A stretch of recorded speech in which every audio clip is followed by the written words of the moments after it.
So we got away for the weekend, went up to Napa to the wine country, went and stayed at a resort.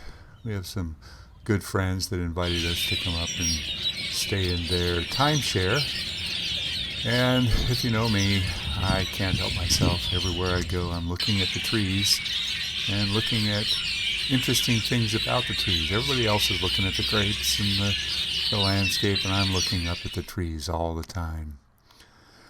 It was a really beautiful place that we ended up going to.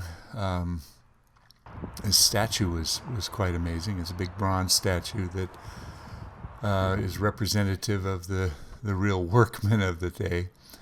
So we got out and went for this little hike up on top of the hill, and there was this oak tree that this establishment decided to build around. And the purpose of this particular video is talking about how developers think. They think artistically and they think aesthetically, but they don't often think about what a tree needs. And this isn't a particularly large tree. It's a valley oak, but it's large enough to where the root system was entirely severed by this relatively new construction. And it's a beautiful tree. It could have lived on for a long, long time. But, people oftentimes think that, a tree is basically okay if it's in a big pot-like containment. And had the tree been planted in this environment, it would have been established and it would have survived and adapted. But when you take an existing tree, an established tree, and cut all the roots to build the wall all the way around and put in hardscaping, this tree's life will be dramatically shortened. And it doesn't take an arborist to figure this out, but amazingly, developers and people that do this kind of construction often don't take into consideration what a tree really needs to survive. So, this can be taken out of this particular situation and put into many home landscapes or other complexes or resorts where you see things like this happening.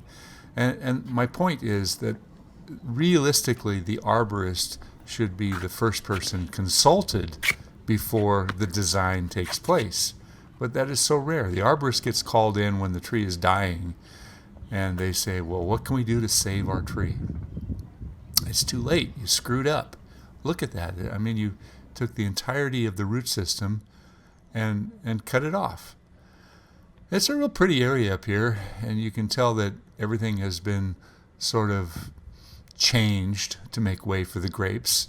I'm sure there was a lot of oak trees out here at one time. They left a few specific oak trees, and it's a real pretty area. There was a picnic area underneath this particular oak tree, and I found this one to be absolutely fascinating. This is also a Quercus lobata, the valley oak, and it had these low branches that were hanging down. So I was there with some good friends and my wife, and they were all drinking some wine, and of course I'm out climbing around in the tree.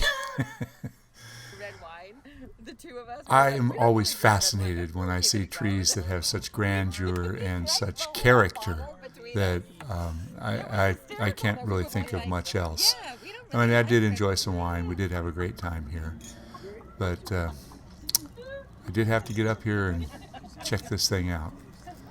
Well, I hope you enjoy my videos and think about some of the topics that I'm talking about, and give space for trees where needed. Don't do the design process first and not allow the tree enough room for its root system.